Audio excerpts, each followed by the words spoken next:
Question number 10th आप try करेंगे। जो क्वेश्चन बीच में छोड़ूंगा आप ट्राई करेंगे, जो नहीं आएगा तो आप मेरे से उसको क्लियर कर सकते हैं। क्वेश्चन कैसे सॉल्व करना है। Question number 10th, two poles of equal height, two poles equal height है, are standing opposite each other on either side of the road which is 80 meter wide. From a point between them on the road, the angle of elevation of the top of the poles are 60 degree and 30 degree respectively.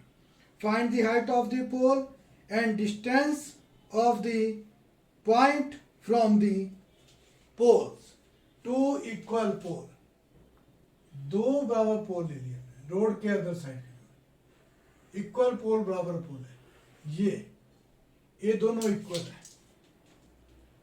तो इसकी जो equal है दोनों, और एक point लिया है इसके बीच में, रोड के बीच में, तो यहां से एंगल 30 और 60 डिग्री बना रहे हैं। 60 डिग्री और ये 30 डिग्री बना रहे हैं।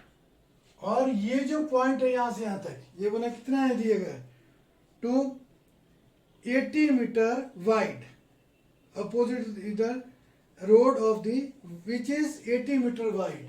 ये जो यहां से यहां तक इसकी हाइट जो है ये कितनी है, 80 मीटर है।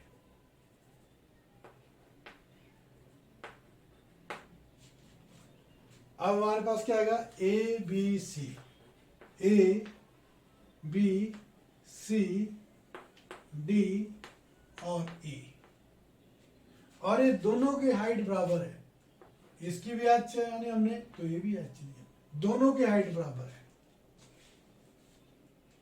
और दोनों की हाइट बराबर है इसमें।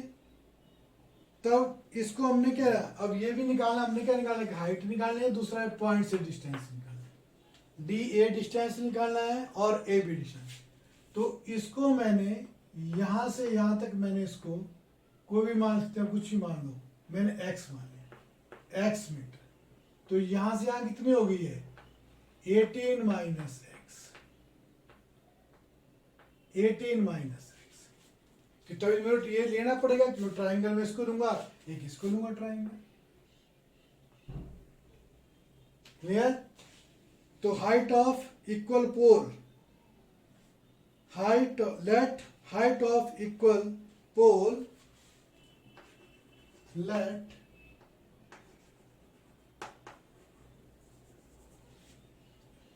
height of equal pole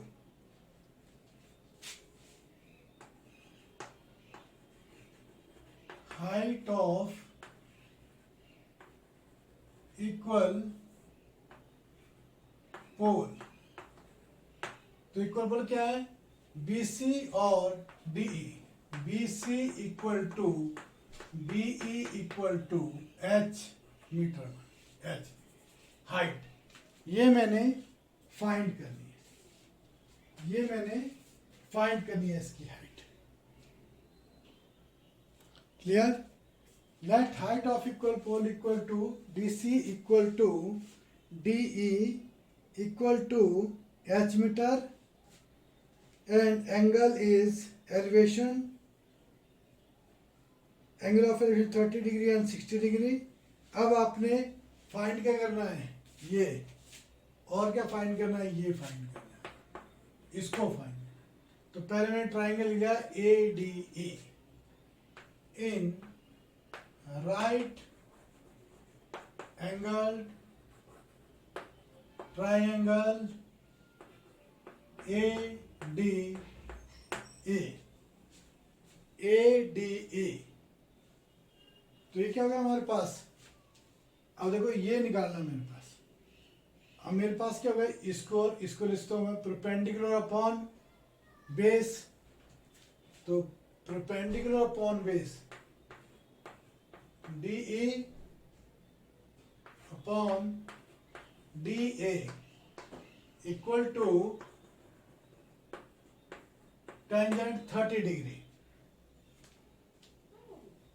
tangent 30 is, अब मैंने टेंजेंट 30 डिग्री DE कितना है मेरे पास, DE H माना ये H है और DA कितना है X equal to tangent 30 1 upon under root 3। तो इसको मैं H कितना आ गया अंडर रूट 3 X। अब सेकंड इसको नंबर फर्स्ट दे देता हूं मैं। सेकंड में फाइंड करता हूं in right angle triangle, in right angle, in right angle triangle ABC। हमने इसको लिया तो height upon BC upon AB, BC upon AB, BC upon AB, perpendicular upon base, perpendicular tangent 60 degree, tangent 60 degree. तो tangent 60 कितना होता है आपके पास under root 3। तो ये आएगा BC कितना है मेरे पास H, और AB कितना है मेरे पास, AB है मेरे पास, AB is 80 minus X equal to tangent 30 under root 3। जब मैं इसकी वैल्यू पुट करूंगा यहाँ पर तो कितनी आ जाएगी हमारे पास H इक्वल टू, तो इसे क्रॉस मल्टीप्लिकेशन करूंगा मैं यहाँ पर तो ये आएगा हमारे पास H equal to under root 3 80 minus X। Clear, 80 minus X। जब हमारे पास ये वैल्यू 80 माइनस X आ गई तो H from first and second, from first and second, from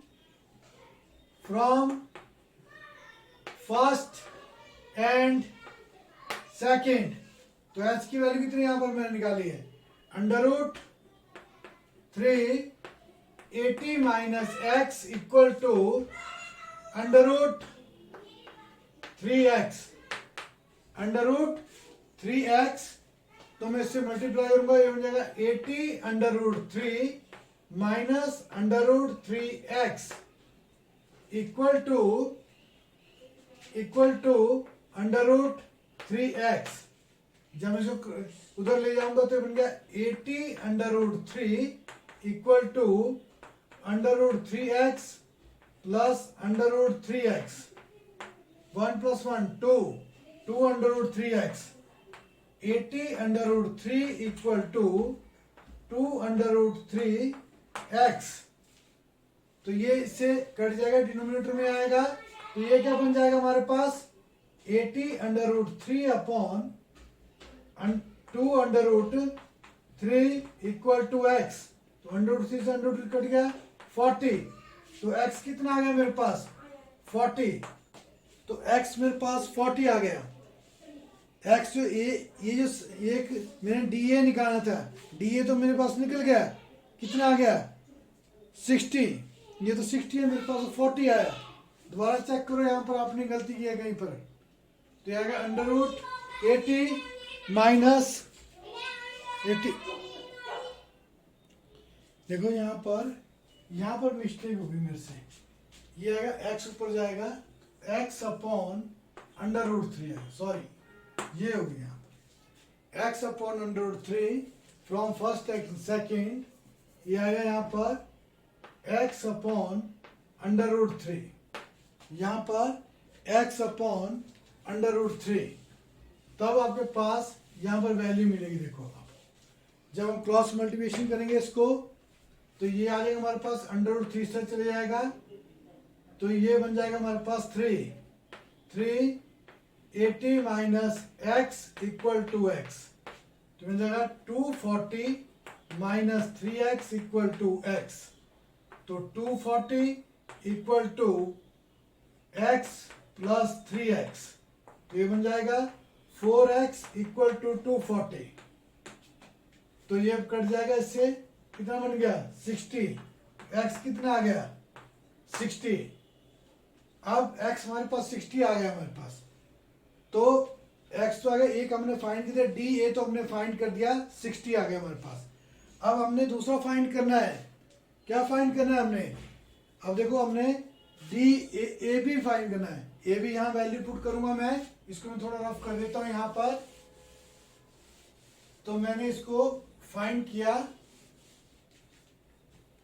तो मेरे पास ये है, मेरे पास ए डी ए, एक्स आ गया मेरे पास, D A equal to x equal to 60 degree, और A B equal to 80 minus x, तो 80 माइनस 60 डिग्री इक्वल टू 20। तो हमारे पास कितना आ गया 20 आ गया ए बी, ये भी हमने फाइंड कर लिया। सेकंड हाइट फाइंड करनी थी, तो from first x equal to 60 degree, तो x की वैल्यू 60 पुट करूंगा मैं, तो ये बन जाएगा h equal to 60 upon under root 3। जब भी डिनोमिनेटर में यह है तो क्या करते हैं हम, रैशनलाइज करना पड़ता है हमें। तो हम h की वैल्यू फाइंड करनी है हमने, तो मैंने इसको रैशनलाइज कर दिया। जब मैं रैशनलाइज करूंगा तो क्या आ जाएगा हमारे पास, देखो यहाँ पर h रैशनलाइज करूंगा तो कितना आ जाएगा हमारे पास, अंडर रूट 3, यह आ जाएगा हमारे पास h equal to 60 upon under root 3 upon under root 3, तो यह आ जाएगा 60 upon 16 under root 3 upon 3, 20 under root 3। अब आपके पास इसकी वैल्यू पता है, आपके पास किसकी वैल्यू, हमारे पास अंडर रूट 3 की वैल्यू क्या होती है 1.732, तो इसमें थोड़ा रफ करना पड़ रहा है यहाँ पर। तो 20 इंटू 1.732, तो मल्टीप्लाई करूंगा मैं, 2 से 2 2 सा 4, 3 2 सा 6, 3 2 सा 6, फिर 7 2 सा 14, 1 2 3, तो आफ्टर 20 से मल्टीप्लाई किया तो यह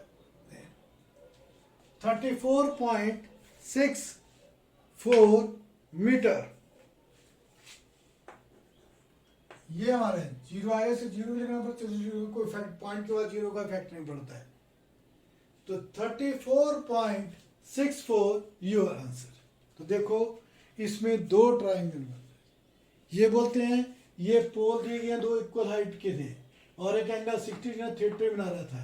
तो एक ये हमने फाइंड करा, तो इसको मैंने x मान लिया, टोटल यहाँ से यहाँ तक 80 था तो इसको x मान लिया, इसको 80 माइनस एक्स। फिर मैंने एक ट्राइंगल ये लिया ADE, दूसरा ट्राइंगल BAC लिया। फिर मैंने इसको कंपेयर किया, फॉर्म फर्स्ट एंड सेकंड किया, यहाँ से x की वैल्यू निकाली, x की वैल्यू यहाँ पुट की मैंने AB के, यहाँ से AB की वैल्यू मिल गई, x क्या है DA, इसकी वैल्यू तो मिल गई, फिर AB की मैंने यहाँ x की वैल्यू पुट कर दी और AB की वैल्यू मिल गई। फिर हाइट में मैंने जो फर्स्ट में ट्राइंगल लिया तो वहां से आया था मेरे पास x अपॉन, तो x की वैल्यू वहां पुट की मैंने, तब मेरे पास ये रिजल्ट मिला आपके पास। तो ये आंसर, तो आपको इसको स्टेटमेंट क्लियर करने चाहिए और पिछली चीजें क्लियर होनी चाहिए basic. NCERT book exercise 9.1 class 10th question number 13th, question number 13th 12th के दिन, question number 12th, question number 12th, from the top of a 7-meter high building, the angle of elevation of the top of the cable tower is 60 degree, and the angle of depreciation of its foot is 45 degree. Determine the height of the tower. Tower की height निकालनी है. एक building है, उसकी height हमें दी गई है, और एक टावर है. Top of the tower and top of the building, ये एंगल भी दिया गया है, और एक डेप्रिसिएशन एंगल भी दिया गया है. अब देखो, ये बोलते हैं from the top of 7 metre high building, 7 metre high building, ये 7 मीटर हाई बिल्डिंग, ये वाली स्टेटमेंट दिखती हो और बनाते जाओ फिगर पहले, फिर उसके बाद इजीली हो जाता है question. The angle of elevation top of the cable tower is 60 degree. ये टॉप ऑफ द टावर, ये है टावर, इसको मैंने एच मान लिया हाइट को, ये मैंने फाइंड करनी है, और ये कितने एंगल बना रही है? 60 डिग्री का. अच्छा जी, 60 डिग्री का एंगल बना रहा है. And the angle of depreciation of its foot is 45 degree. तो इसके फुट के साथ कितने बना रहा है? 45 एंगल बना रहा है. डेप्रिसिएशन ऑफ ये, तो ये एंगल और अल्टरनेट एंगल, तो ये 45 का है, तो ये भी 45 का होगा. ये भी 45 का है, तो ये भी 45 का होगा. Determine height of the tower. Clear? देखो, हमें ये बिल्डिंग की हाइट दी हुई थी, और ये टावर है यहाँ से यहाँ तक, और ये एंगल ऑफ एलिवेशन दिया था इसकी top of tower and building की टॉप से 60 डिग्री का, और depreciation of angle foot of the tower ये दिया था हमारे. डेप्रिसिएशन एंगल ये बना हमारे पास 45 डिग्री का. ये अल्टरनेट एंगल हो गया. अब आपने इसको ढूंढ करते हैं A B C D, A B C और ये D, A B C D, और ये है ई, A B C D E, A B C D E. अब देखो, इसमें दिएगा जो चीज लिखते जाओ. Cable tower, late B D Vidhi, late B D Vidhi, late B D equal to H, B D equal to H metre, be the height of cable tower, be the height of cable tower, cable tower, and AE is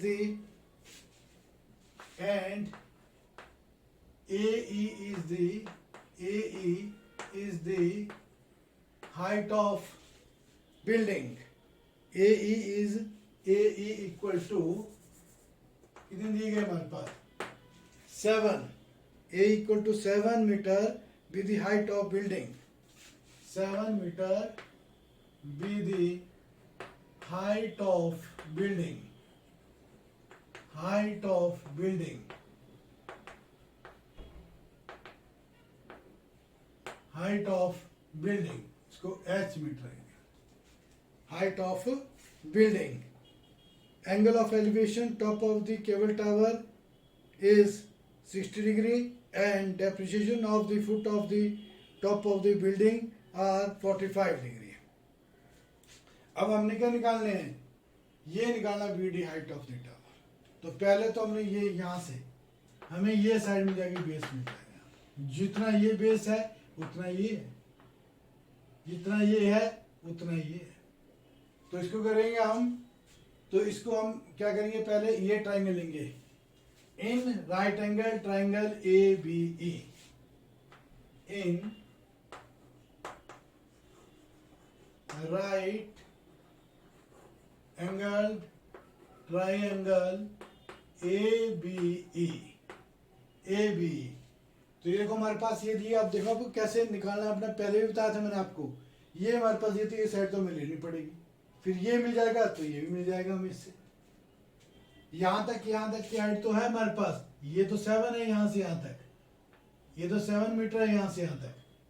अब ऊपर वाली कितनी रहेगी हमारे पास, यहाँ से यहाँ तक है, ये कितनी बन गई h-7,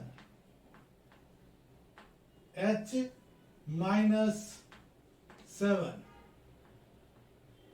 ये 7।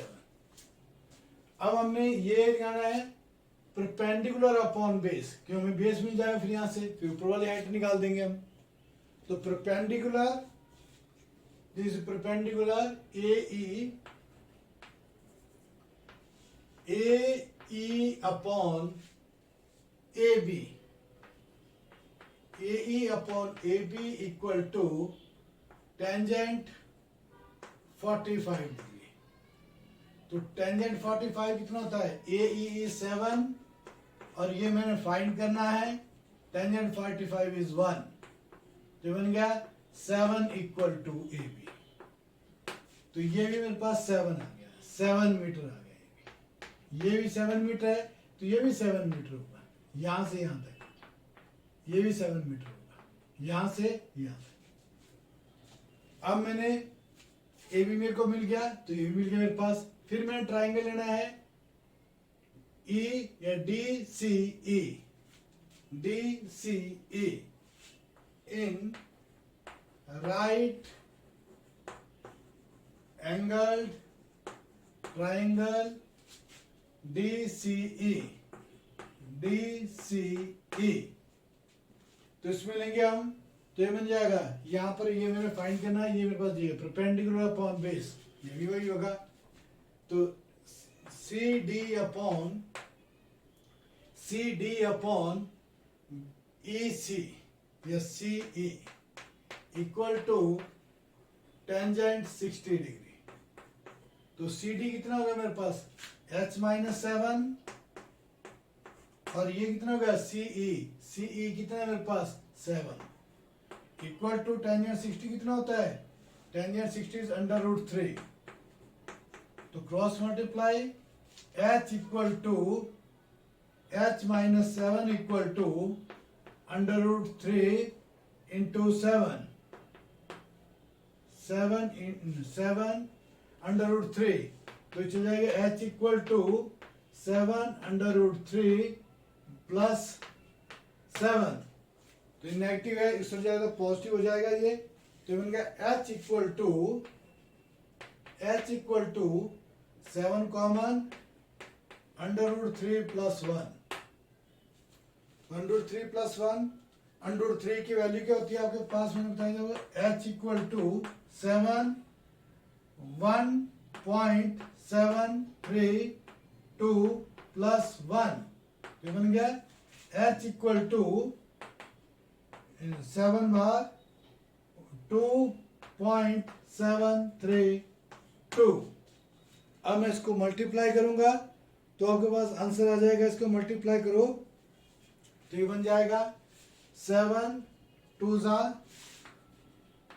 14, 4 1 7 3 21, 21 प्लस 1 22, 2 कैरी 7 7 49, 51 1, फिर 5 7 2 14, 14 प्लस 5 19। अब डेसिमल गाँव कितने के बदले, डेसिमल आपके पास, इसका आंसर आएगा 19.124, 19.124। तो उसको क्या लिखता हूं मैं, h इक्वल टू 19 अब इसको राउंड ऑफ कर दे हम तो कितना बन जाएगा, राउंड ऑफ करेंगे इसको तो कितना बन जाएगा 20 मीटर के राउंड अबाउट लिख देते हैं इसको, 20 मीटर अप्रोक्सीमेट लिखना है इसको, अप्रोक्सीमेट इतना इसका आंसर है, अप्रोक्सीमेट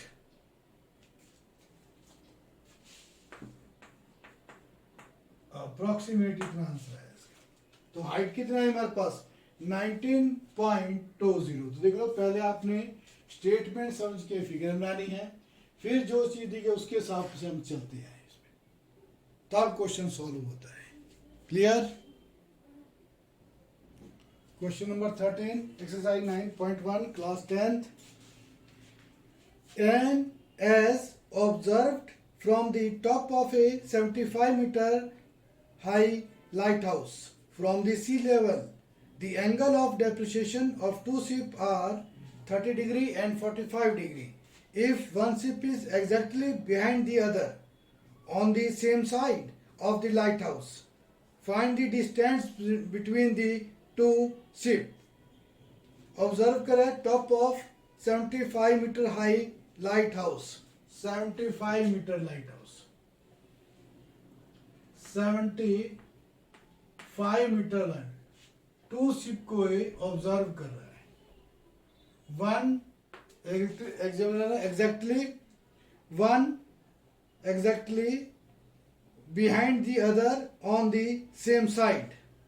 लाइट हाउस, ये लाइट हाउस, इसकी हाइट इतनी 75 दी गई है और ये 2 पॉइंट ले ले मैंने एग्जैक्टली बिहाइंड इट, इसके पीछे है दूसरा, तो ये बन गया। तो एक एंगल हमारे पास दिया गया है ये 30 डिग्री का, दूसरा दिया गया है 45 डिग्री का। क्लियर? और हमें बोला गया है इसका डिस्टेंस निकालना है, ये वाला डिस्टेंस आपने, तो मैंने इसको x मान लिया और इस वाले को y मान लिया, और टोटल कितना हो गया है x प्लस वाई, क्योंकि मेरे को दोनों का निकालना। देखो यहाँ एक ट्रायंगल मैंने ये लेना है, दूसरा।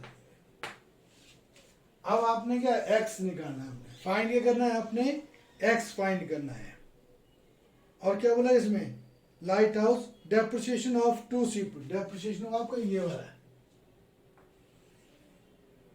डेप्रिसिएशन ऑफ टू, एक बना रहा है 30 का एंगल, ये वाला पहले 30 का, दूसरा 45, सॉरी डेब्री, ये 30 का, ये अल्टरनेट एंगल, ये 45 का, इसका अल्टरनेट ये अल्टरनेट एंगल। अब आपने इसको depreciation angle observed from the top of a 70 metre high lighthouse from the sea level. ये लाइट हाउस और sea level, the angle of depreciation of two ship is 30 degree and 45 degree, 30 degree and 45 degree.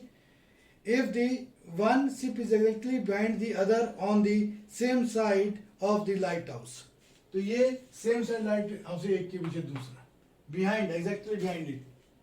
अब आपने इसको solve करना है और ये x की वैल्यू निकालनी है, आपने x की वैल्यू निकालनी है यहां से हमने।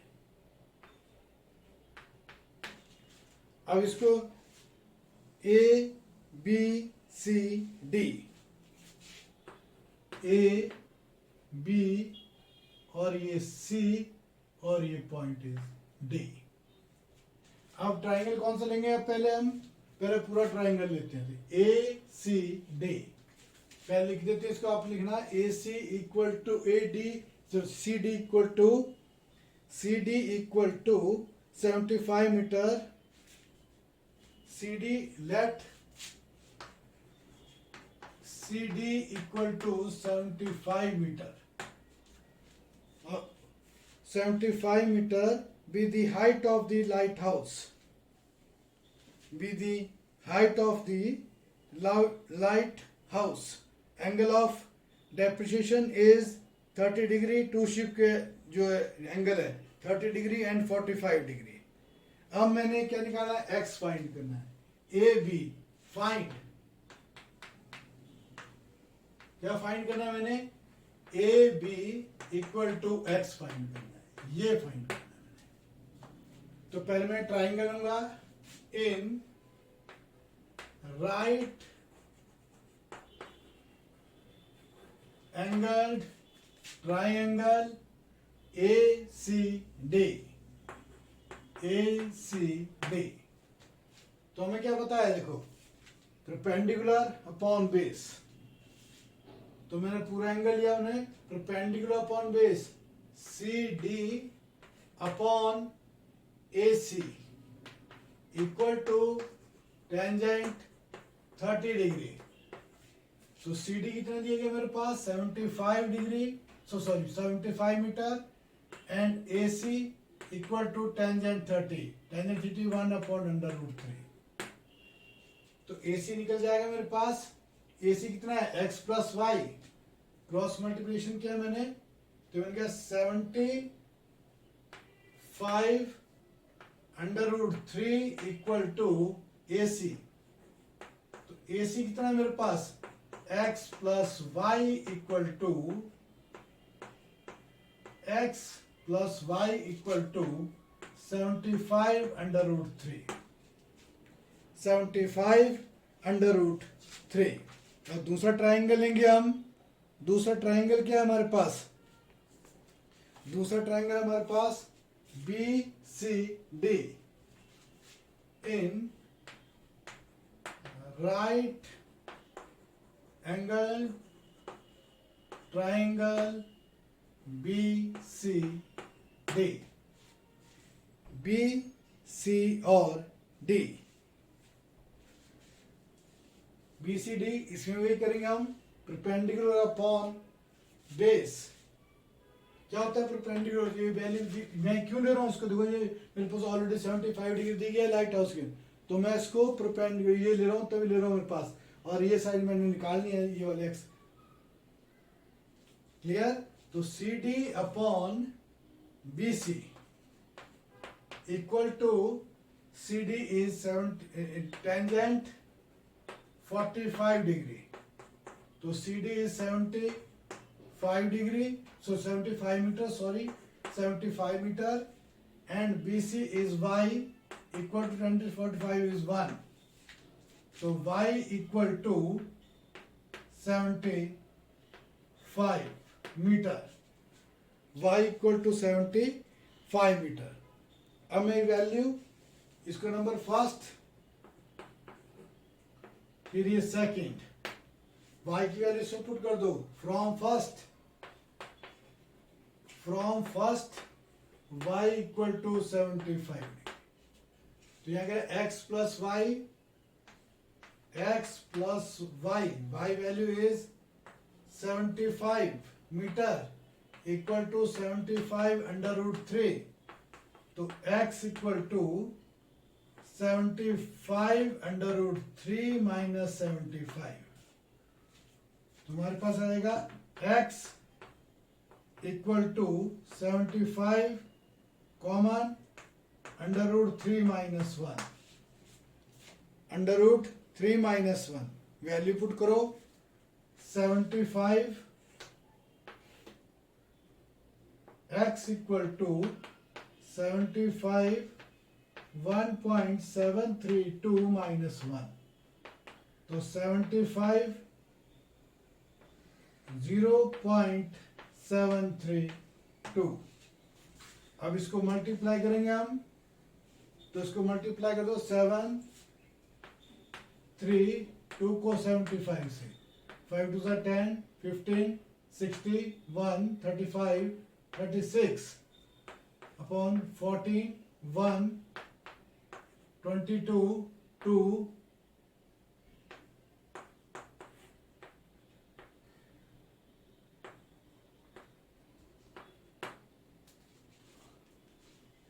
54900। x इक्वल टू 54900, तो 75, तो after two digit distance 54.90, your answer, metre answer. ये हमने क्या करनी है, ये जो इसका डिस्टेंस होता है, ये टू शिप का डिस्टेंस निकालना था हमने। तो ये सिंपल क्वेश्चन होता है।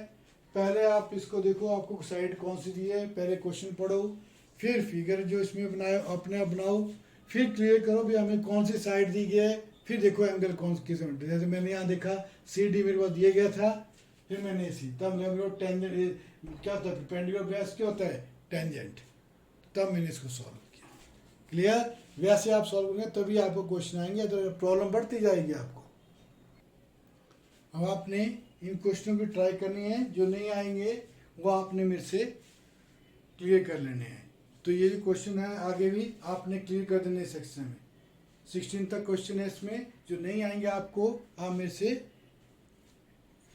क्लियर करते हो, आपको ये चीज़ नहीं आई समझ, आप मुझसे पूछ सकते हैं इसको क्या कैसे करना है इसको। क्लियर? Thank you.